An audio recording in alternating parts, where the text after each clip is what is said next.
Ini hujan apa suara kipas angin? Oh.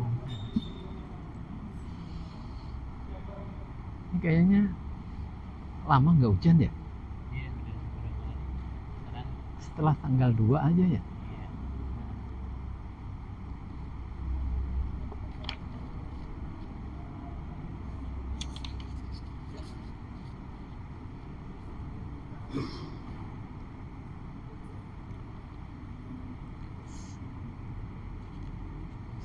Assalamualaikum. Assalamualaikum warahmatullahi wabarakatuh. Bismillahirrahmanirrahim. Alhamdulillahirabbil alamin. Wa bihi nasta'in ala umurid dunya waddin. La haula wala quwata illa billahil aliyyil azim. Wa ba'du.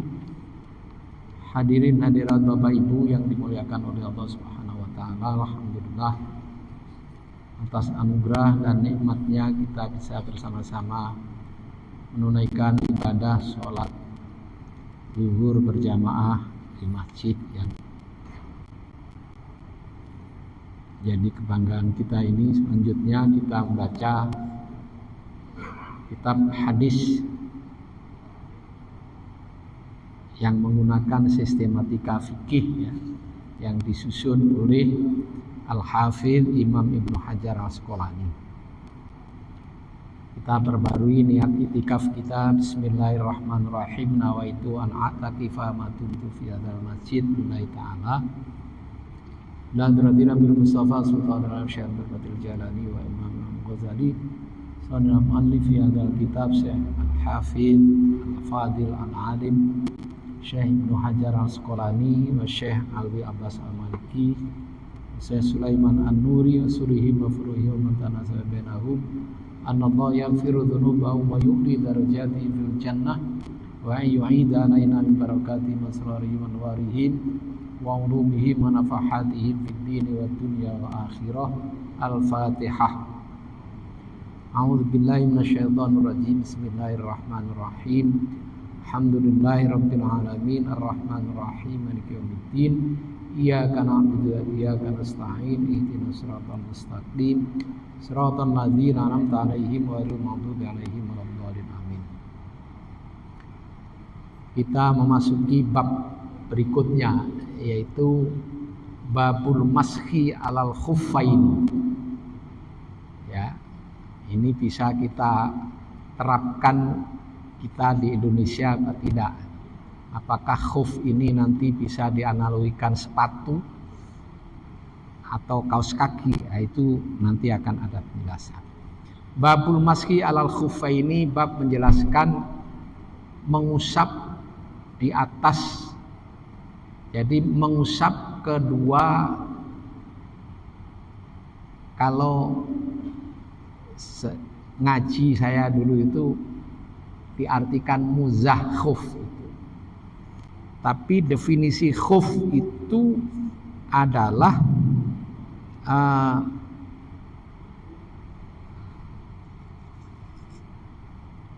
sendal tapi menutupi kedua mata kaki. Nah, gitu ya. Yang pas ya sebenarnya sarung kaki ya, atau apalah pokoknya sarung kaki yang terbuat dari kulit yang menutup kedua mata kaki. Nah itu ya. Jadi harus menutup dua mata kaki, gak boleh enggak. Ya.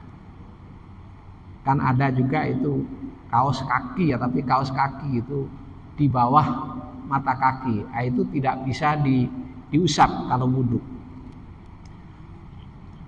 Jadi khuf itu mungkin kalau diterjemahkan bebas itu sarung kaki yang terbuat dari kulit. Nah itu khuf.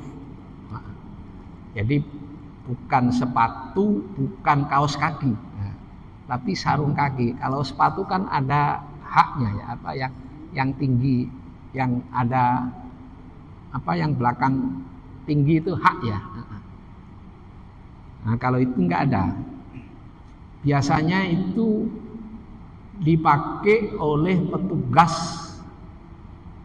pembawa itu loh, membersihkan air zam-zam di Masjid Nabawi maupun di Masjidil Haram. Jadi kan banyak air zam-zam yang di dalam masjid itu ya, begitu masuk masjid itu banyak air zam-zam. Itu yang tanda petik agak ndablek itu kan jamaah haji Indonesia, India, termasuk Malaysia. Orang, nah itu dilarang ngambil, ini kan tetap aja ngambil ya berapa botol itu kadang-kadang berebut sehingga tumpah-tumpah kan. Nah itu petugas kebersihannya itu pakai sarung kaki ya, karena apalagi kalau musim dingin. Nah sarung kakinya itu namanya khuf itu. Ya, sarung kaki yang digunakan itu adalah khuf, itu kebiasaan orang Arab menggunakan seperti itu.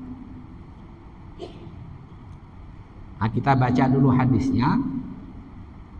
Anil Mughirah bin Syu'bah radhiyallahu taala anhu qala kuntu ma'an Nabi sallallahu alaihi wasallam fatawaddo'a fa ahwaitu li anza'a khuffaihi faqala da'uma fa inni adkhaltuhuma tahirataini fa masaha alaihi walil arba'ah illa an-nasa'i anna nabi masaha 'alal khuf wa asfalah.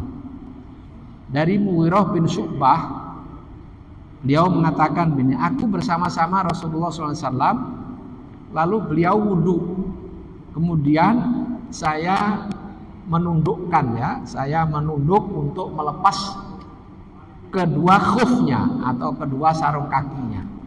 Kemudian kata Nabi, jangan, biarkan saja, jangan kamu lepas. Karena apa? Saya memasukkan kedua kaki saya ke dalam sarung kaki ini dalam keadaan suci, maka cukup saya usap di atasnya saja. Nah, jadi yang diusap atasnya. Dan ada redaksi lain yang diusap khuf atau muzah atau sepatu yang atas dan juga yang bawah. Tapi yang wajib itu yang atas. Ya. Nah, dari hadis ini sebenarnya ini adalah merupakan apa? Ciri ya. Ciri dari umatnya Nabi Muhammad SAW. Jadi apa? Karakteristik yang diberikan oleh Allah kepada umatnya Nabi Muhammad. Apa? Cukup mengusap dua sarung kaki yang apa namanya? Yang atas lagi, ya, yang atas. Ya.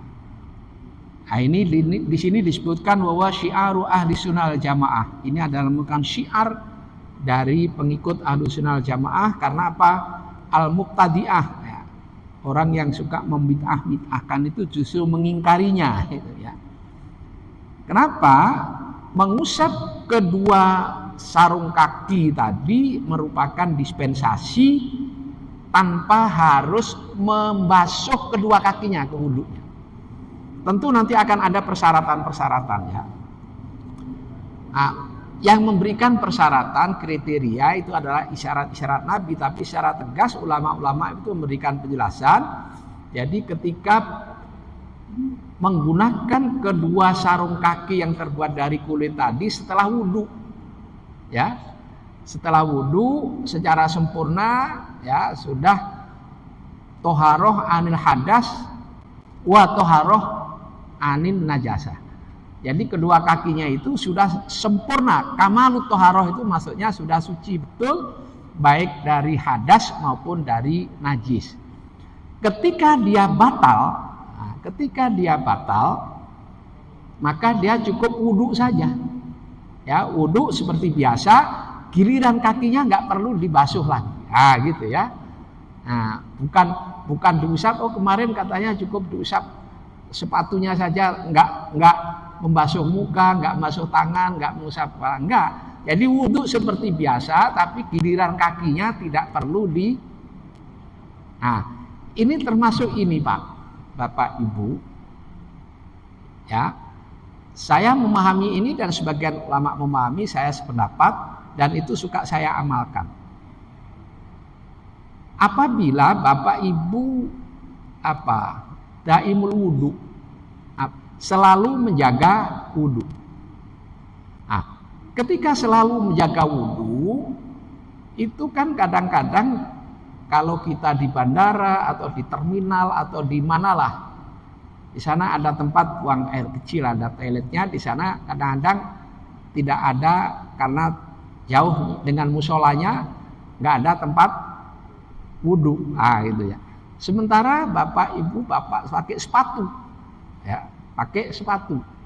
Tetapi karena daimul wudhu, orang selalu wudhu kan berarti ketika dia pakai sepatu suci dari hadas, suci dari najis, ya.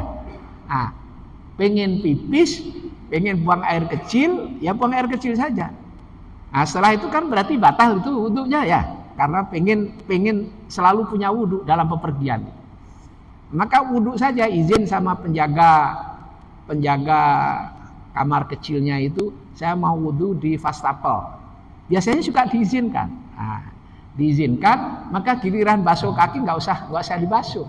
Cukup tangannya tadi diusapkan ke. Ini barangkali untuk mengaplikasikan hadis ini. Ya. Kenapa? Intinya itu kan rukhsah yang diberikan oleh baginda Rasul sallallahu alaihi wasallam biar tidak memberikan kesulitan. Gitu loh kira-kira. Sementara kita ingin selalu apa tadi? Menjaga wudu, ya.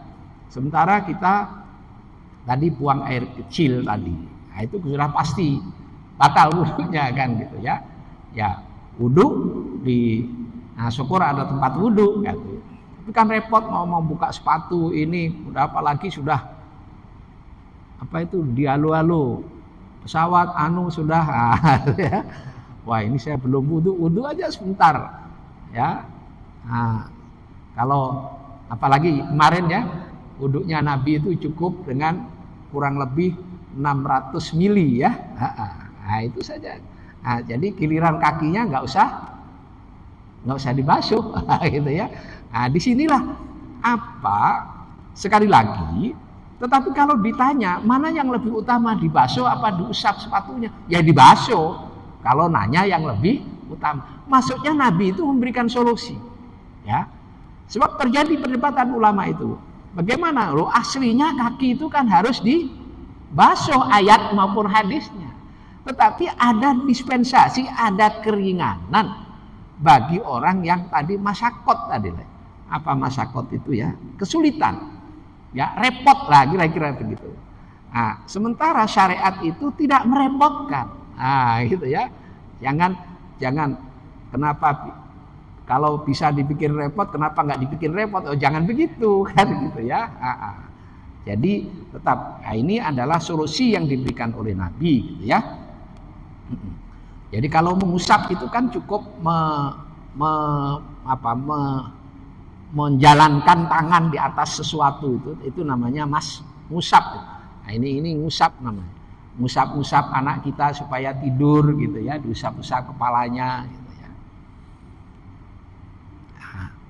Jadi itu tentu kalau dalam wudu, dalam syar'i itu mengusap itu ya tangannya dibasahi kemudian diusapkan anggota mana yang perlu diusap tadi. Itu ini sahabat Mughirah tadi, beliau mengatakan aku bersama Nabi. Maksudnya bersamanya apa? Bepergian perang Tabuk ya. Perang Tabuk itu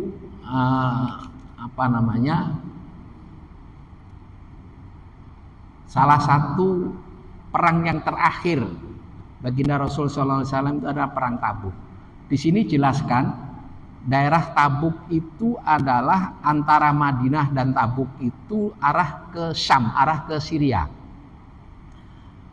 Di sini 14 marhalah jaraknya itu. Madinah Tabuk itu satu marhalah itu kurang lebihnya 40 km. Kenapa kok 40 kilo? Kan kita kalau ngaji itu bolehnya mengkosor sholat itu jaraknya 2 marhalah kan gitu ya, marhalaten ya. 2 marhalah itu kurang lebih 80 kilo. 80 kilo lebih sedikit lah. Ya. 80 kilo lebih, enggak sampai 81 memang. Ya, lebih. Itu Maka ketika kita berjarak 80 kilo itu sudah boleh qashar, jamak qashar sholat lah kira-kira. Walaupun ada orang pokoknya keluar rumah, yang penting keluar rumah mau jamak ya silahkan aja. Tapi juga itu kan perbedaan pemahaman juga. Jadi jangan terus mengklaim, wah kamu nggak benar itu ini, janganlah.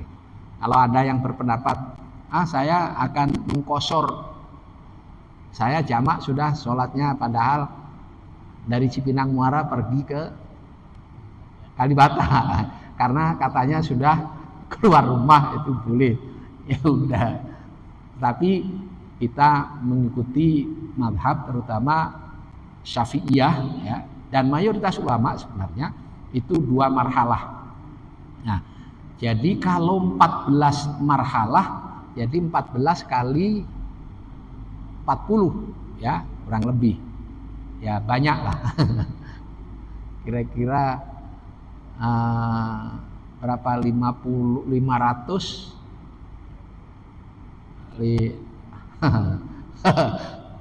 sudah nggak ahli ngitung-ngitung. 14 kali 4 40 16 56 ya, 560 ya, 560 kilo. Sini Cirebon, mana lebih ya, 2 kali Bandung. Bandung itu sini Bandung berapa, yang wirawiri Bandung,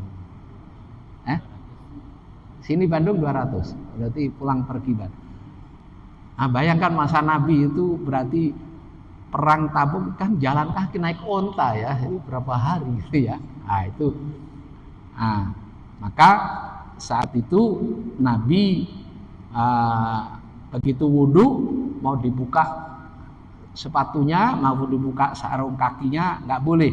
Saya ketika memasukkan dalam, itu salah satu persyaratan. Jadi syaratnya ketika memakai itu kamalut toharoh namanya. Kamalut toharoh itu harus suci baik dari hadas maupun dari ya. Jadi kalau cuman kalau bepergian kan waktunya itu 3 hari 3 malam menggunakan sepatu tadi. Ya, menggunakan khuf.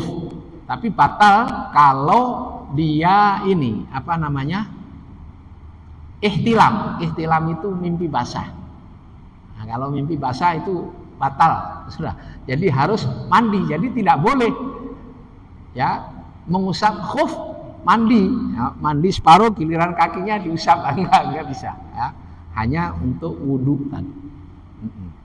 Termasuk terbuka ya, kakinya kok lecet gitu pakai itu terus dibuka, itu juga sudah nggak ada dispensasi lagi setelah dibuka.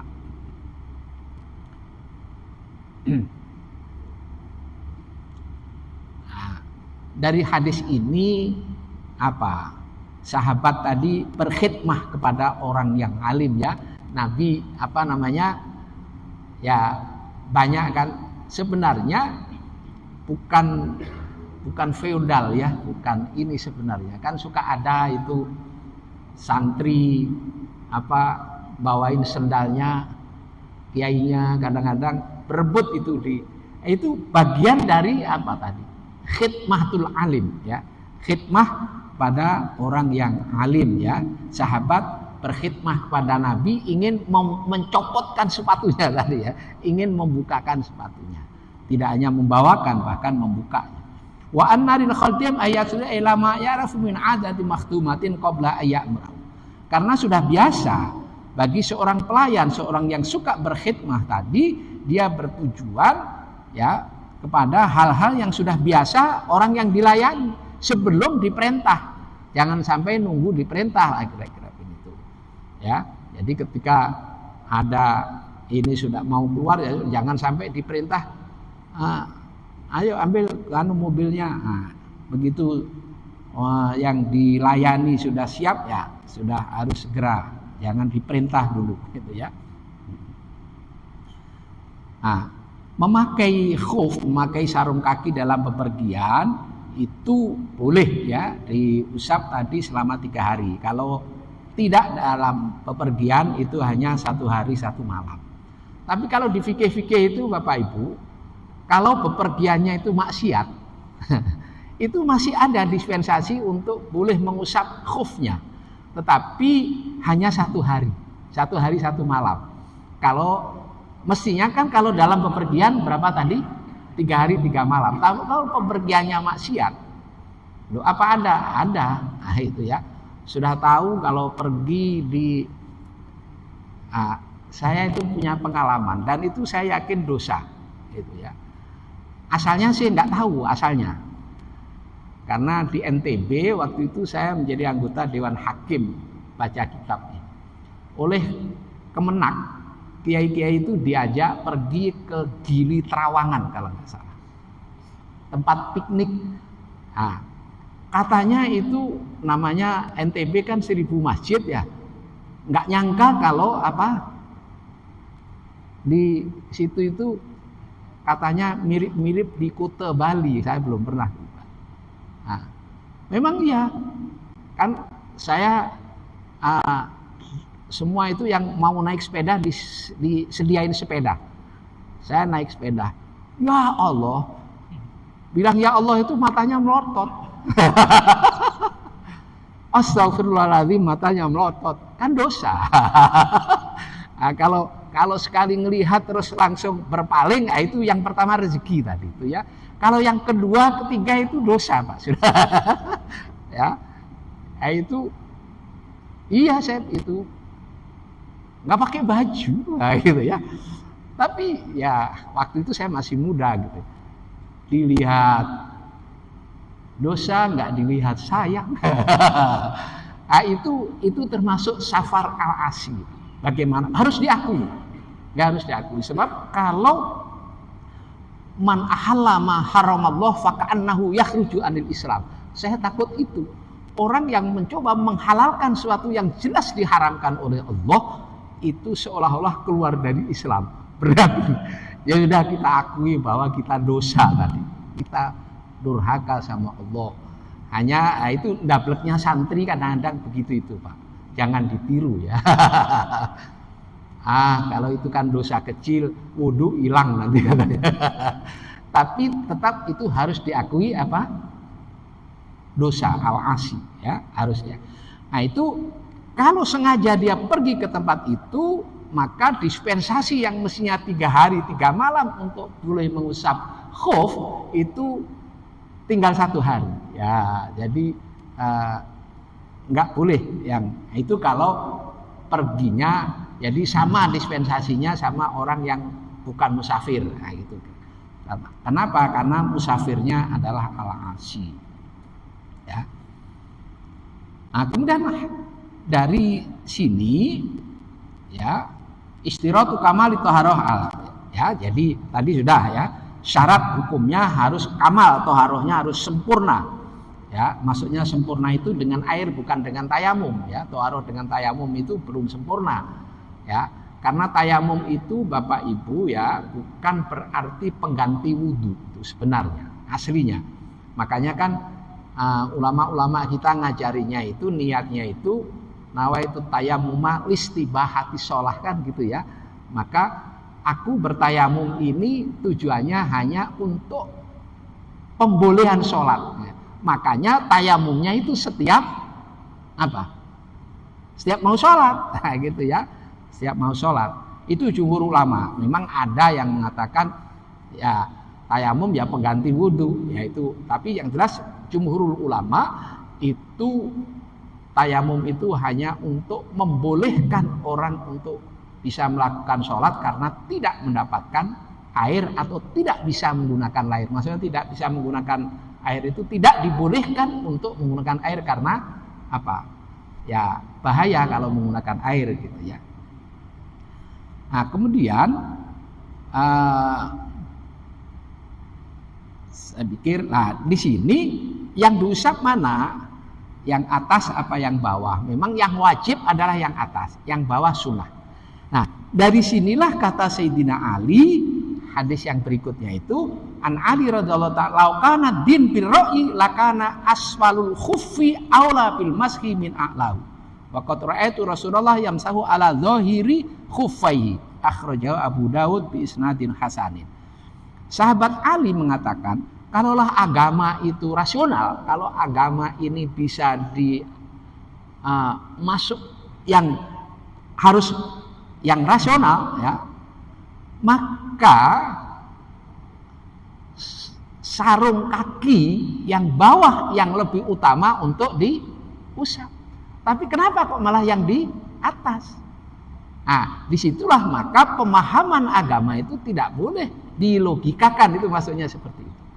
Ya, loh, kan itu ada Ustaz hadis yang mengatakan ad-dinu aklun, la dina liman la aklalah.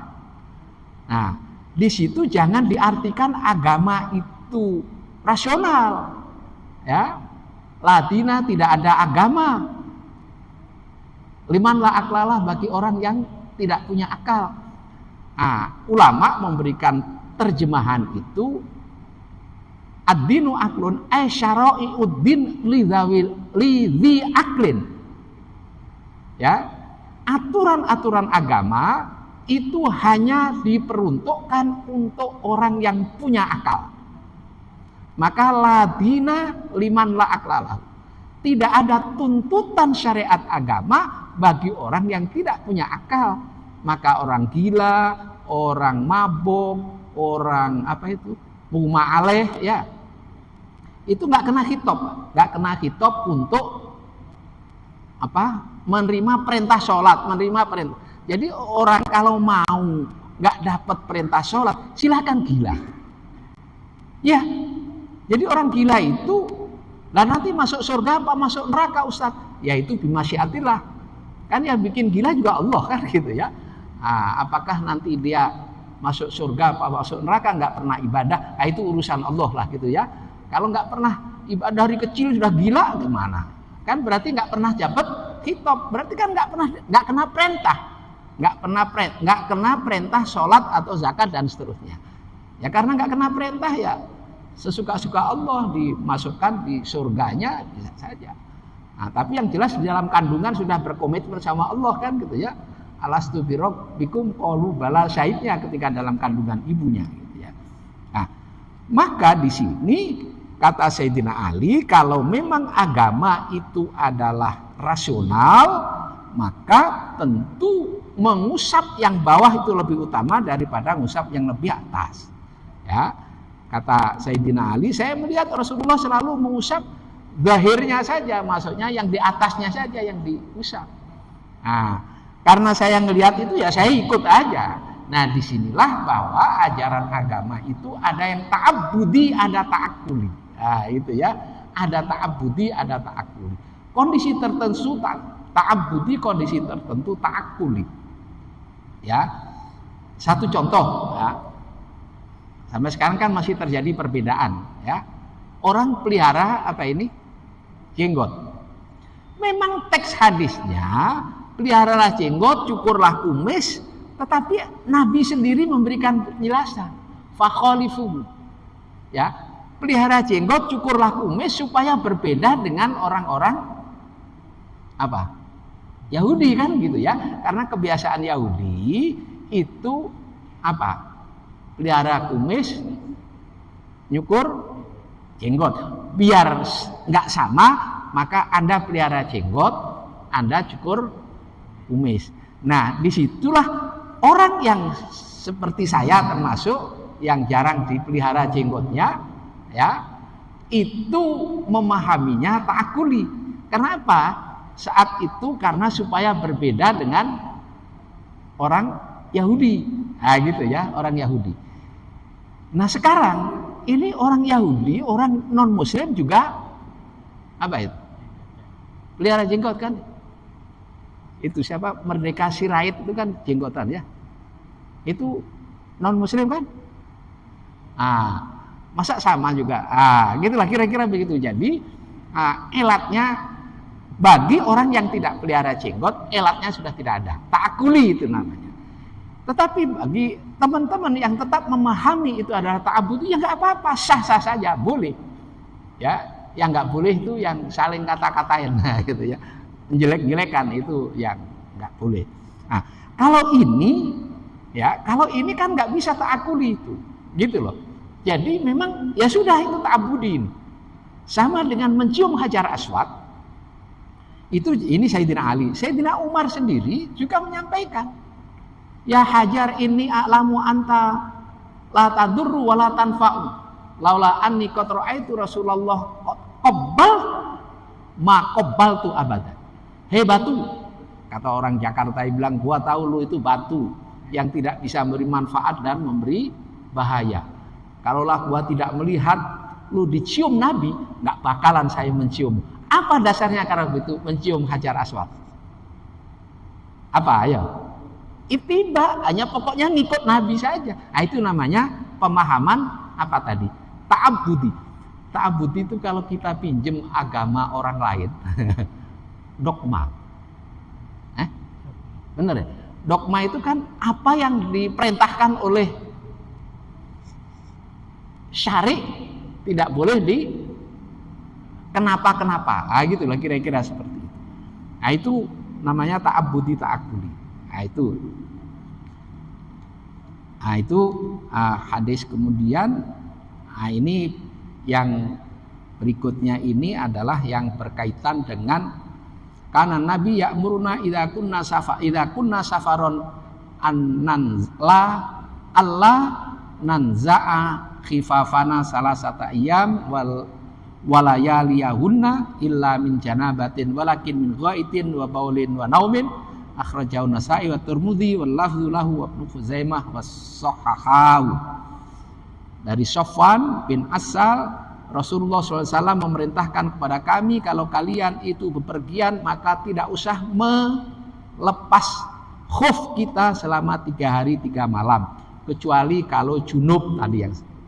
Bahkan kalau buang air besar, air kecil atau tidur dipakai nggak apa-apa, itu karena cukup diusap atasnya saja. 3 hari. Tapi dengan catatan tadi 3 hari perginya minimal pergi jawas lah ya. Kan pergi itu ada ya sunnah, ada jais. Jais itu ya pergi ke tempat rekreasi ya, ke kebun binatang, ke Bogor itu kebun raya, itu jais. Ya, jais itu bisa menjadi wajib, bisa menjadi sunnah, bisa menjadi haram, terserah elatnya. Nah, bisa menjadi haram, perginya ke kebun raya. Nah, di sana ada maksiat di sana, lah itu menjadi haramnya. Jadi haramnya sebenarnya bukan safarnya, tetapi maksiatnya tadi. Nah, kecuali kalau memang di tempat itu tempat maksiat, gitu ya, tempat maksiat seperti tadi yang saya sebutkan sudah karuan itu, apalagi memang sengaja melototin gitu ya, sengaja melihat. Nah, kemudian hadis berikutnya itu Nabi bagi orang yang bepergian 3 hari 3 malam wa yauman wa lailatan lil mukim gitu ya. Nah, bagi orang yang tinggal, maksudnya tidak bepergian, cukup sehari semalam. Nah, inilah barangkali Bapak Ibu ada beberapa hadis yang baca yang berkaitan dengan khuf tadi. Sekali lagi bahwa penggunaan khuf ini ya saya dalam kondisi tertentu bisa disamakan dengan sepatu tadi. Ya, itu analogi, tapi aslinya khuf tadi adalah sarung kaki yang terbuat dari kulit. Ya, karena ya seperti yang dipakai oleh petugas-petugas kebersihan ya di Masjid Nabawi maupun di Masjidil Haram ya, terutama di Masjidil Haram itu yang tugas ngepel membersihkan itu loh Pak, sekitar Ka'bah itu kalau sudah mau masuk waktu, nah itu suka pakai khuf itu mereka, pakai sepatu ya dari kulit dan itu dipakai terus gitu ya. Nah, tapi kalau kita kan nggak biasa begitu ya. Paling kalaulah sarung kaki tidur ya sarung kaos ya, kaos kaki. Itu karena memang nggak tembus air. Kalau kaos kaki kan tembus air. Ya, jadi bagi yang bepergian, nah maka sekali lagi saya ulang tadi, ketika Bapak Ibu ingin menjaga wudhu terus menerus, ketika buang air kecil, ya tidak dibuka, apalagi kan laki-laki itu kan kalau buang air kecil kan sudah ada walaupun kencingnya berdiri kan ada itu loh. tempat. Nah, sekarang sudah mulai banyak ya, tidak hanya di tempat-tempat muslim, maksudnya di tempat-tempat umum itu sudah dikasih apa itu loh, penghalang itu loh Pak, supaya apa itu, kalau kita buang air kecil, tempat buang air kecilnya sudah ada penghalangnya supaya tidak nyiprat ke kita, kan suka ada ya. Nah, biasanya kalau di masjid-masjid pasti ada itu. Maksudnya di hotel maupun di tempat-tempat di bandara lah, di bandara itu sudah mulai dipasang begitu apa, dipasang penghalang. Nah, sehingga untuk itu ikhtiyat dan ikhtiar, hati-hati dan upaya untuk supaya tidak nyiprat apa namanya air seninya tadi, ya. Nah, sehingga ketika wudhu maka menurut kontekstualisasi dari hadis ini maka itu bisa digunakan, dengan catatan ketika menggunakan sepatu tadi ya, kaos kaki dan sepatu tadi dalam keadaan punya wudhu lah, kira-kira begitu ya, gampangnya saja. Nah, jadi kamarut thaharah itu punya wudhu dan kakinya memang juga sudah suci ya, otomatis ya. Jadi mau bepergian sudah punya wudhu, sudah sholat, selesai sholat pakai sepatu, nah begitu batal, nah itu cukup membasuh muka sajalah, kira-kira begitu. Dan kedua tangan mengusap kepala, giliran kakinya cukup diusap sarung kakinya tadi. Ya. Jadi ketika dibuka sepatunya itu batal memang sudah. Maksudnya ketika sudah dibuka, nah itu harus mengulang lagi ya. Wudu, tajdidul wudu ya. Nah, sekali lagi bagaimana yang tetap yang lebih utama antara mengusap dan membasuh, tentu lebih utama membasuh. Yang utama adalah dibasuh. Jadi kalau dalam kondisi ikhtiar umpama saja kan, biasanya kalau kita mau sholat walaupun di bandara itu di masjidnya itu musolanya itu ada tempat wudhu. Ketika masuk di itu sudah kita buka itu sepatu kita. Nah, di situ ya jangan katanya boleh pakai khuf, sepatunya dipakai ke dalam ya diteriakin orang. Nah, jadi maksud saya tadi adalah solusi ketika Bapak Ibu ingin daimul wudhu, ingin tetap menjaga wudhu, itu barangkali bisa ya diaktualisasikan di Indonesia khuf ini, mengusap khuf ini ya. Mungkin ada yang nggak setuju, ya itulah artinya bahwa fiqhul hadis itu mesti terjadi perbedaan pemahaman terhadap hadis tadi. Oke, mungkin cukup ya Pak, cukup ya Ustaz Asep ya, nggak ada yang nanya kan, atau ada, silahkan deh, boleh.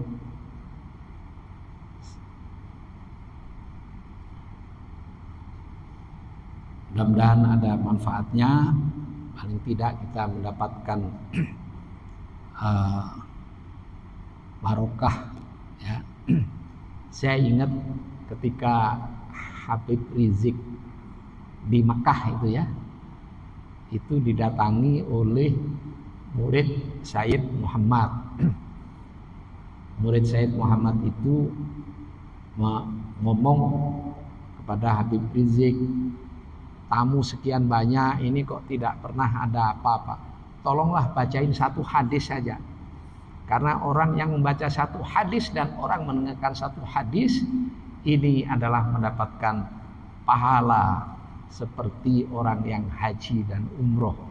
Waduh lah, kita baca hadis berapa tadi? Nah, tentu semuanya ini adalah tafsir ya.